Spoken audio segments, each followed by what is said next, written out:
it won't happen. There are basketball players who don't go, I bought a basketball, it sits on my shelf, and when I feel confident to shoot like Michael Jordan, I'll go out and I'll start shooting. You won't be Michael Jordan until you miss the hoops over and over and over again. And that's what this game is all about. It is practice. If I can give you a tip, if you don't love just making movies, the process, the other stuff around it is so small, you probably won't like it. Just think about it. The best example I'll give you, I got invited to the Writers Guild Awards in Beverly Hills Hilton one night because I was in the Writers Guild. My wife and I got a suit, tuxedo on, the whole works. We go into the lift at the Beverly Hills Hilton, right? The lift goes up, the doors opened, there's a big red carpet, there's photographers everywhere. You know what the photographers did? The thing opened, they all went,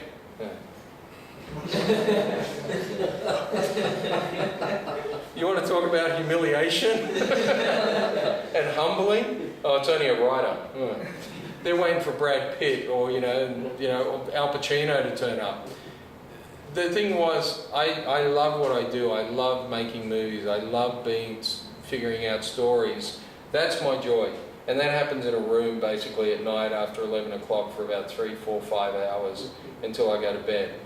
And the rest of the stuff is awesome. Now, I sat that night, by the way, next to Gregory Peck. He was at the table next to us. And he's one of my favourite actors of all time, from To Kill a Mockingbird, a whole range of things. I was so excited to sit there, but that wasn't my career. That make sense? Okay, so let's finally destroy everything. I'm going to do this simply. You're not supposed to understand it. The whole point of tonight is to give you a couple of tips. If you take 2 of them away and it makes you do something, one, if it makes you just make a film, that'd be awesome. But if it gives you a tip just to try and make what you're doing, might help, that'd be great.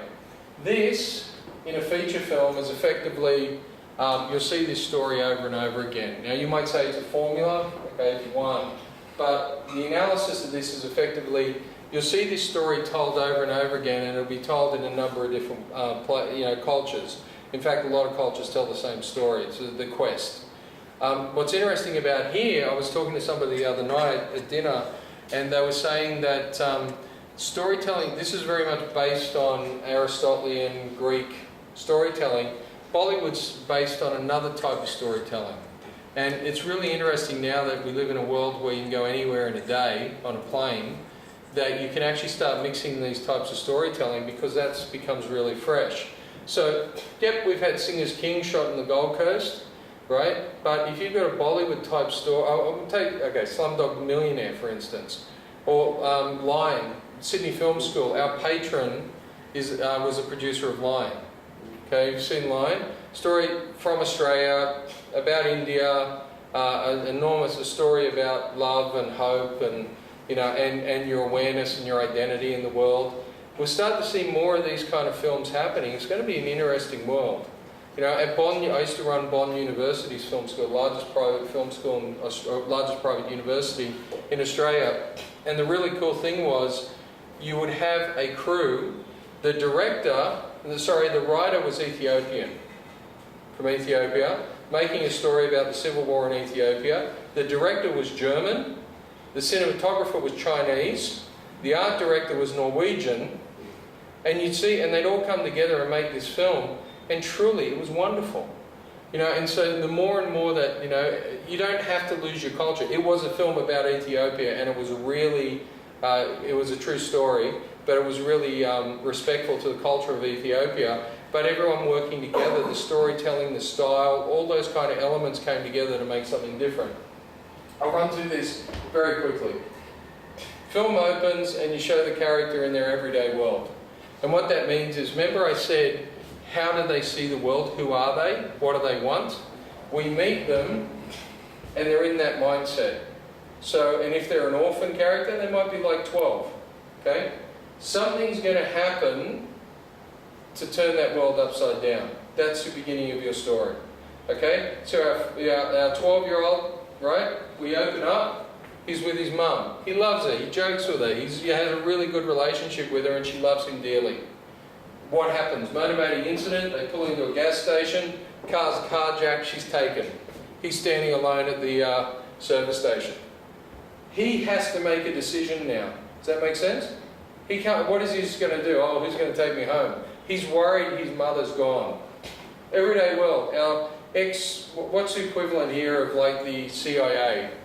Or, you know, ex-army guy from the military here in Mumbai, right? We set him up and he's having a fight with his wife going, we just can't stay together. I'd like to, and she's going, well, we'll get the divorce papers, we'll do all this. Then what do you think is going to happen to unbalance that whole world? UFO appears over Mumbai. Starts to blow stuff up. All of a sudden, the problem that they had has to be solved. It's probably not going to be solved to here. But right at this point, now they've got to deal with this. So the kid's got to get his mother back. The guy's got to stop the aliens. And the reason we're telling his story is why? Because he's the only one who can do it. Okay, if we tell the story of some guy who gets killed in the second act, it's not much of a story. You want the story of when he's going to actually fight with the aliens, and generally he's going to punch them, okay, at this point. So what happens is, firstly the character says, the 12-year-old, no, I don't want to get, I don't know what to do. And what would a 12-year-old do if his mother was carjacked and taken away? He'd go to the cops straight away, right? Would that be an honest thing? Or would the kid go, right, mum's gone, that car looks good, he jumps in and takes off after her? You would sit there and go, what idiot wrote this movie? Because why? Because humans act in a certain way. We have processes, which is why you have to start to learn how people work. Because the kid is 12 years old, what's he going to do? He probably would run to the nearest authority figure. Who would that be at a gas station? The drug-addicted gas attendant behind the counter, yeah? Runs up and goes, my mum just got taken. Yeah, man, whatever. You buying some gum? But my mum got taken, you don't know. Come on, man, you buy, don't worry. Right? So now the kid is refusal. He doesn't know how to deal with this. With the army guy, the alien ships appeared, start shooting stuff.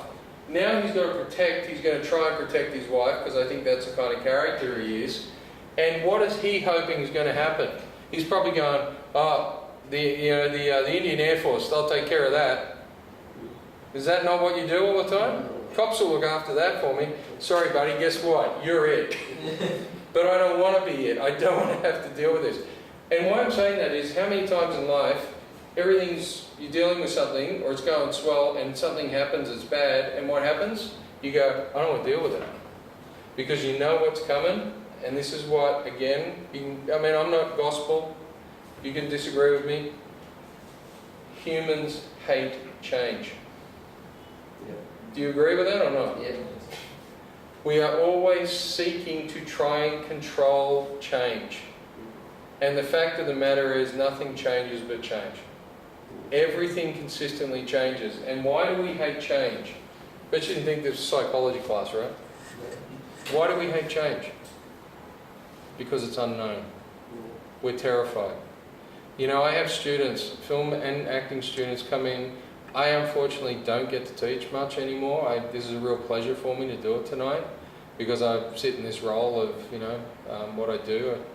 And but I do go in and talk to them, and what I simply say to them is this: you're standing at the edge of a woods, and that woods is pretty dark, and I'm the woodsman. And I'm saying to them, you know what? When you go in there, you're going to be afraid. You're going to be scared. And here's the thing that really gets it. And you're not going to come out the same person. Something in you is going to die in those woods. Any of you want to go? And you see them all sitting there like, what is he talking about? Because what happened in mythology, there used to be a woodsman who'd stand at the edge of the woods. And the woods were always dark, they were thick, you couldn't see through them. But you had to go through them because it was the only way to reach your goal. So I want to be an actor. Okay? The question is, you sure you want to be an actor? You want to be a filmmaker? Really? You want to make films where everyone on Rotten Tomatoes has their opinion? You really want to do that? No, I don't. Good, go be a critic. It's a lot easier. You can tell people they all suck. And you can sit there and think you're a genius. True? Or you can walk through the woods. But here's the deal, I can't go with you. You've got to go alone. I can give you advice. I can tell you, this is some advice for you, you'll find, but you'll go into the woods alone. And you'll get frustrated, you'll get bored, you'll get terrified, you'll get scared, all those things. But if you keep going through the woods, at some point, you know what you probably do? I'm not going to do this anymore. I want to do it my way. Now we've got an artist. If you're just doing stuff because I tell you, you know, I've done this with students. I only tell them this so that they get a perspective. But at some point, if you study any Japanese art, you know, or there's probably in martial arts here as well, at some point you have to say to your mentor, I love you, but I can't do it your way anymore. I have to do it my way. And when you do that, it's the most terrifying thing you can do because you feel like all your support's gone. So that's why I say to the students, you're going to walk through the woods. So I had a young woman. She started in the course, nervous as, really like shaking nervous. And I said to her, you know, you're going to walk on this journey and you're going to get to a point where you face a dragon. Now in this story, I'll go back, I'll get to that dragon, just remember that woman, I'll tell you. So what happens in the story is, they refuse to do anything, but now they have to deal with it. But they're still thinking they were the way they were when they started. Harry Potter's told, you're a wizard. No, I'm not. Yeah, you are. Go to Hogwarts. Goes to Hogwarts, and Harry's walking around going, this is weird, but I tell you what, I am not a wizard. Why do these idiots keep saying I'm genius? Okay? He goes in there, but he's also got the alternate to that, the shadow character of, what's the red blonde-headed kid's name? Ron Weasley. What's he? No, the red-headed from Slytherin. No, not red-headed, blonde. Malfoy. Malfoy walks in the Hogwarts and goes, hey, I'm here. I'm the man. I'm in charge. We all got that? Good. Let's move on. Right? That's the alternate to Harry. Harry's walked in with humility and fear. Why? Because Harry's being authentic. Malfoy's hiding something. He's hiding a fear underneath him. Okay? So that character goes in, and now you have the story of they go through and they have to deal with something. Now let's go back to, you know, medieval stories. You have the knight here. There's a dragon attacks the village. Okay? Every knight goes out and never comes back, and the dragon still attacks. What's everyone in the village going? Every knight's been killed. Guess who's left? You. And you're 5'2". You have no real skills. You're like the water boy, and they've gone. Every other guy we've had has not come back. So you've got to go and stop the dragon. You've kind of heard this story. I mean, Shrek. That's really what Shrek is. So now you say, no, I can't go. I have no, you're going. Go. And now you get forced into this world, and you go out into the woods, and you go through and you meet all these other people and these other characters. This is Lord of the Rings and Star Wars. And then eventually you come to this place where it's a big cave, and you know the dragon lives in the cave. Okay? And you're going to have to walk into the dragon and face the dragon, and it's your expectation you've got to kill it with your pocket knife. This, by the way, is Titanic. When I could go through 100 of these movies.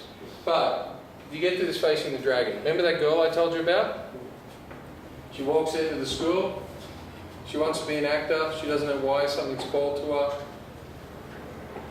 She's asked to do a performance piece in front of everyone. Movement. She is shaking. Like I'm talking about, she's going to have a fit. She couldn't stop shaking. I pulled her aside and I just said to her, look, you're going to face a dragon in a minute, but guess what the dragon always sits on in mythology? Treasure. If you slay the dragon, or you befriend the dragon, guess what happens? You get the treasure. When the Bilbo Baggins, whatever, goes in and faces the dragon, or Harry, the three-headed dog, underneath there is his treasure. What is that treasure? It is a psychological reward you will have for finishing a screenplay. It is a psychological reward you will have for going for an audition as an actor. You may not get the part, you might think that you have failed, but the fact is you now have the treasure of confidence. You have stepped into the darkness. So she went and did it. She had nobody knew that she was terrified, by the way. She went in front of the whole group of students and did it, and she had a standing ovation. She shed her skin from here and took another step forward into start passing and realised this. It wasn't about her in the face of other people. It was about her coming to understand her awareness. It was about her coming to terms with who she is. Anyway, we got to the end of the year. I had to go to the performance. So I get to see her at the start, this bit. I get to the end. She stole the show. She was the funniest actor. She secured an agent within a month after graduation. If I showed you a person who walked in here that was terrified, she walked out of the woods at the end and she walked out into the world learning, but she had to do it. It's the ones that don't turn up on time.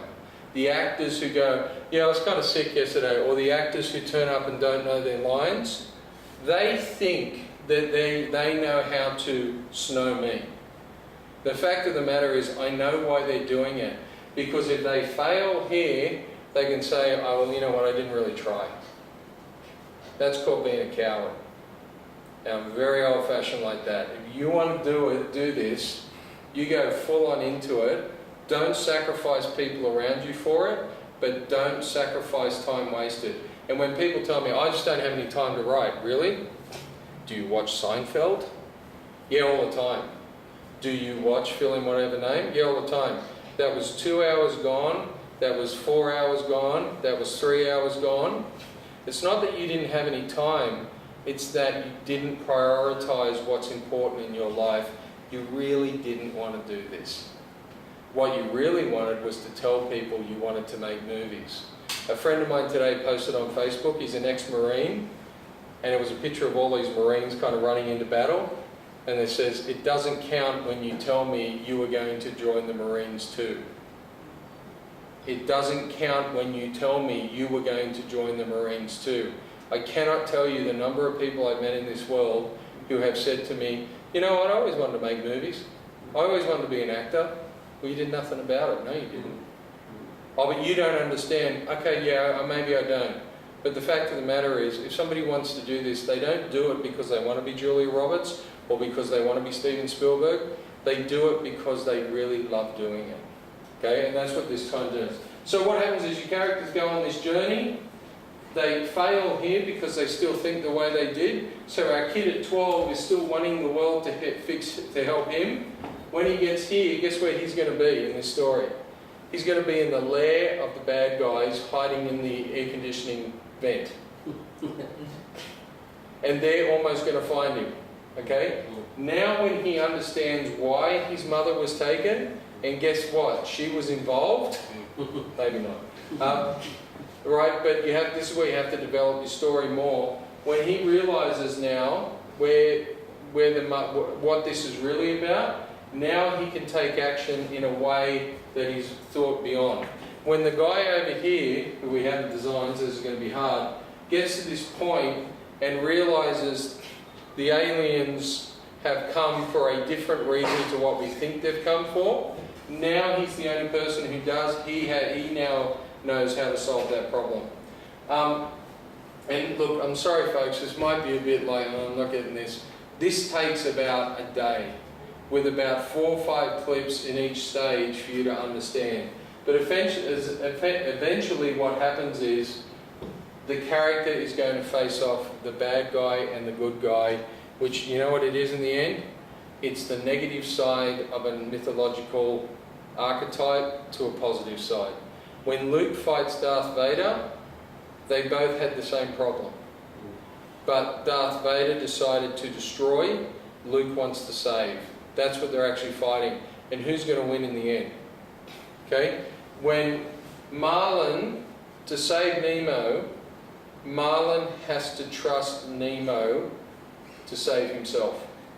And Nemo does, and that's when climactic test. And what they do then is they go back to their everyday world.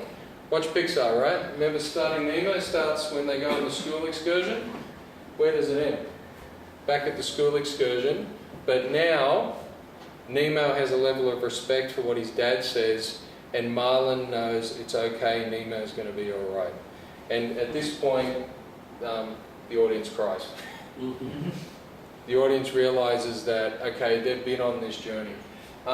Really all I can do with that is to give you an insight into, folks, I do not want to discourage you. If anything, I love people who make movies.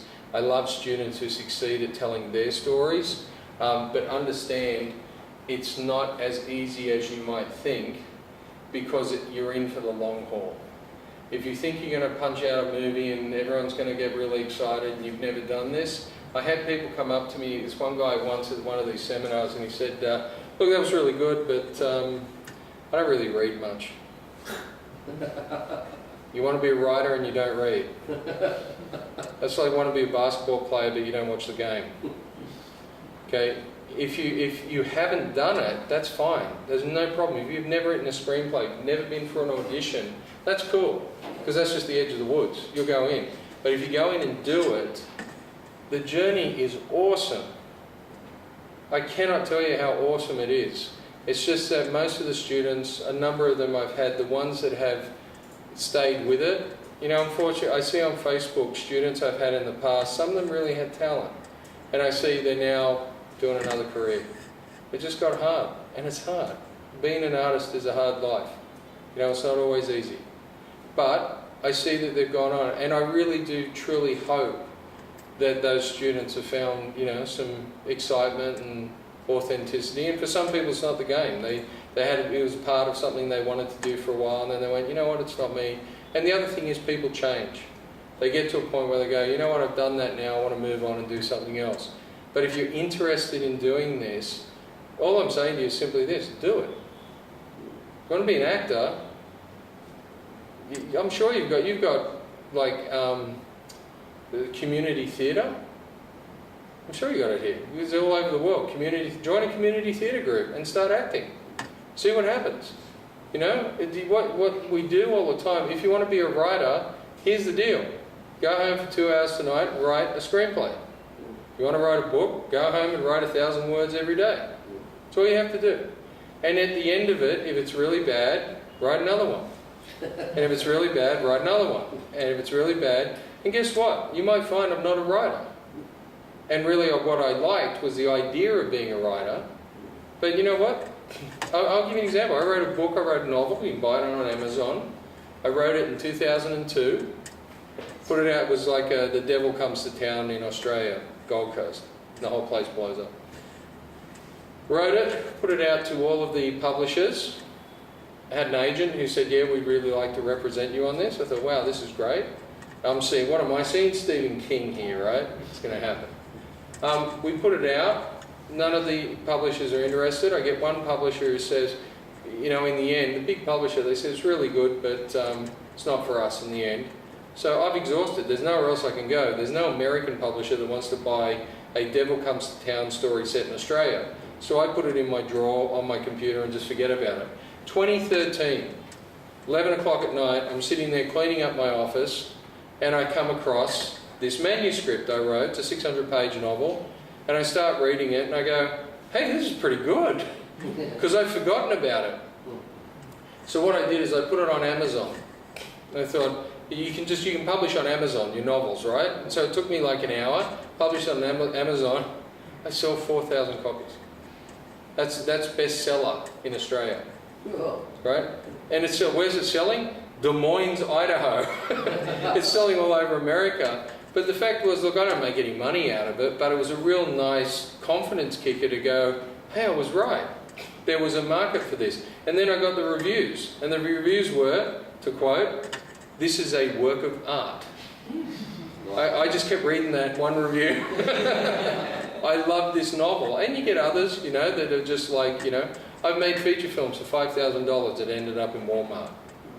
Okay? But I've learned about myself and really my character, if I was explaining it, I'm an outsider. I actually don't like country clubs.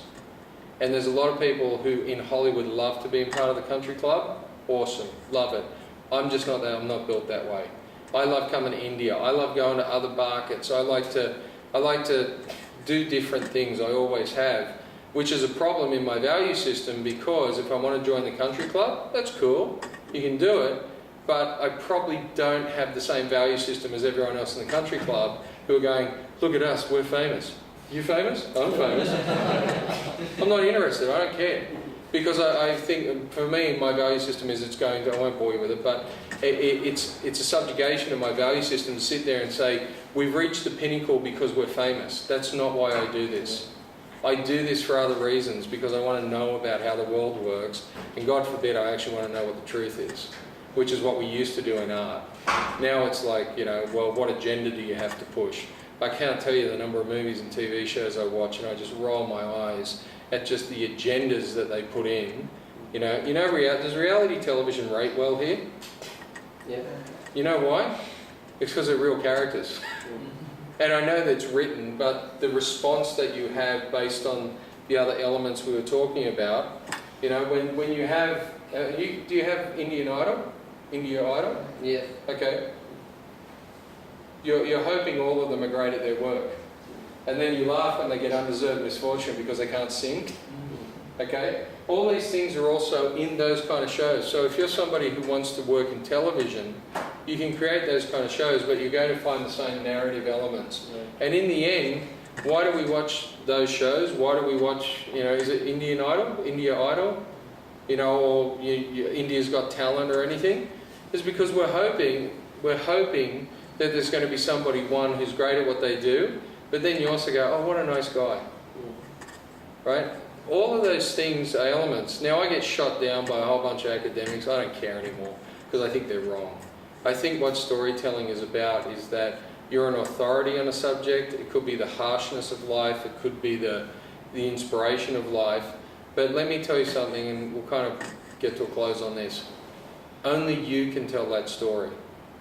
That's what storytelling's about. If you want to copy another filmmaker, if you want to copy another actor, I've met actors who go, I want to be like Mickey Rourke. Don't be like Mickey Rourke. Because Mickey Rourke plays one character. Mickey Rourke. He brings what he does. Honestly, does Owen Wilson really play anything but Owen Wilson? Hey man, whoa. And I'm not putting him down. When you hire him, he has that kind of charisma. Al Pacino, I think Johnny Depp is about the only actor in town who can play multiple different characters and get away with it. But for the most part, what are we looking for in the industry? Or what is more important than the industry, because that's the country club? What's the audience looking for? Originality, authenticity. Tell me, do a performance only you can do. Write a story only you can write, that you're proud to sit there and talk to other people about, that somebody's going to say, why did you approach your choices like that? Why did you write that story? What's important? And I've had a lot of experience in asking filmmakers about this. Why is this story important to you? And a lot of them just say, well, I don't know. And the postmodernists all go, yeah, that's enough. Well, no, it's not. Because if you're going to invest in my time in watching your movie and you don't care about why, then I'm not going to care about your film. If you sit down with somebody and they're not an expert, but they're very well versed on what they do and they love it and they're passionate. I've been to dinner parties like that with people in a whole range of different topics. I met one the other day, the statistician. Do you know how exciting statistics can be? I had no idea. And I could not get enough of talking to this guy. Why? Because he loves it. He's passionate about it. That's an amazing character. It's the same if you're going to have the respect of making animation, or you're going to act, or you're going to write movies. Find out what you're really passionate about, what you really care about, and then give that to the world. Share it with them. Some people are not going to care. So what? 50% of people probably won't like your movie. I tell that to students all the time. But that's not why you're doing this. You're doing it, if you like, because it's a journey to find out what you want to do and who you really are. So that's kind of what we do where we are and what we inspire people to do where we are. And, it works in a lot of times, and we just give people the space to be able to explore that, as opposed to, come study with us and we'll tell you what movie you're going to watch and we're going to tell you how to act. I don't run any ship like that. This is the creative arts, and you have to give people the space to actually have room to do it. And the other thing, finally, I'll say is you have to have somewhere that's going to support you. This is a very different world. I see people go through 12 different emotions in a day. I've had students on a Monday in my office in tears because of an emotional outburst. They had to bring something up as an actor that they'd hidden for years. The beach ball's flown up, and they come in on Tuesday and ask me to join Amway. They want me to be a network marketer. It's crazy. This game is insane, but you know what? That's what makes it interesting. So good. Any questions? Sir, yes. What will be taught in this course, specifically in Yep. school? Well, I'll talk, if you like, I can, the subjects? Yes, sir. Okay, filmmaking or acting? Or filmmaking. Yeah, in filmmaking, I mean, there's one, this is actually an Indian student we have, and you are Uni, I think it is. What we actually teach is the most hands-on program in Australia. So what you've learned tonight is very academic, or it's kind of practical, but it's also very academic. Cinematography, editing, both on film and digital, non-linear, screenwriting, producing, directing, and if you do the diploma, you see here if the diploma program will come up in a sec. Okay, it's 1 year course, hands-on, and you're going to do all the aspects. I mean, the what do you call it? The website. I hate saying go to the website, but it's 40 weeks long, and you will make about 4 movies in that 1 year. If you then would like to continue to a second year, the advanced diploma, you have to apply in the first year, and then if you're accepted into the second year based on the quality of your work, you move into that second year, and now you do your advanced diploma, which is effectively a really big project that's yours. So here's what we don't do. We produce 100 movies minimum a year. What we don't do, and a lot of programs do, is they say, come and study film with us. You sign up for 3 years for a degree. The first year you don't touch a camera. The second year you touch a couple of cameras. The third year they choose, let's say there's 40, 50 students in the class. They choose 3 or 4 movies, and those 3 or 4 movies get made, and everyone works on those movies. I would start a riot at any of those schools. That is a scam to do that. What you want to do as a filmmaker is, because a lot of times students come in this and they don't know if they want to be a filmmaker. Sorry, they don't know what they want to do in filmmaking. So I've had students come in and they say, you know what, I think I want to be a director, and all of a sudden they fall in love with editing. There's students then who actually walk out with their showreel as an editor because they focus on that, and they have 12 or 13 films that they've edited that submit to film festivals, and then they go to post houses and say, I cut these 13 movies. I know how to do Adobe Premiere, Final Cut, whole range of things. That's what these students do. And so you'll do every aspect of that, but you have to remember you are going to be creating your own stories and your own films. And that's really, does that answer your question? Basically, I'm asking for my cousin brother. He's much more interested in the animation part. You're interested? My hearing's going. I'm basically asking this question for my cousin brother. Yep. He's basically interested in animation part. Mm-hmm. That's Unfortunately, we don't do animation. We have relationships with institutions who do animation. It may be on the books for us to do that. We might have that developed within 12 months, but right now, we don't offer animation. My advice, though, to people who want to become animators, you have to learn how to be a storyteller. Look, if you want to be, it depends what you want to do. If you want to be a rigger in the animation field, or one of the technical areas, I still think you're an artist. You have to learn how to do this. As someone once said to me, I met an animation company here years ago, I don't think they exist anymore. They said, we're really good at getting one of the 7 dwarves to bounce a ball. How do you get them to bounce it when they're angry? That's art. Because you've got to get the audience to believe that's the case. So you can make it be competent at it. So one of the things I always say is, it's really worthwhile if you're going to be an animator to do a year just doing live action. Because if you understand how to work with actors, you understand the storytelling process, then when you move to animation, you take all of those skills of storytelling into animating, which is just a different style of storytelling. But it's still the storytelling that you're doing. Basically, both are interlinked. Pardon me? Basically, both are interlinked. Making an animation, both are interlinked. You're making an animation. Both are related. Yeah, they're related. You're absolutely right. Sorry. Yeah, both are related. 100%. If you've seen Mission Impossible 4, I think it is, or 3, where they're in Dubai, you know, on the side of that, that was directed by the director who did The Incredibles. And so, yeah, it's storytelling. You're just doing it in different mediums. You have filmmakers who are live action who go across and direct animated films. It's the elements of storytelling. The difference you have with animation, you know, obviously they're stylistic, but the other side is you've got another level where you have to get people to invest in animals. So if the story's about rabbits, you've got to get people to invest in something that aren't human, but have human qualities. And that's a really difficult thing to do. If you know, I've watched a lot of kids shows. I've only ever written one kids series.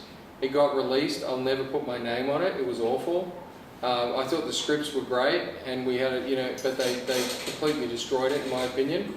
But when you watch a lot of those, you know, kids shows that are really average on the kind of 10 rupee pile when you go and buy them at a supermarket, it's because they just don't have any element of storytelling or character in them. And I think it's always good, you know, for animators to do that. And at least, you know, just do a year of filmmaking storytelling. And then you just take those skills and apply it into the other arts that you have with animation. Yep. Any other questions? Hang on, sorry. Keeps popping up. Just to let you know that with both institutes, we take international students. We look after you from the phone call.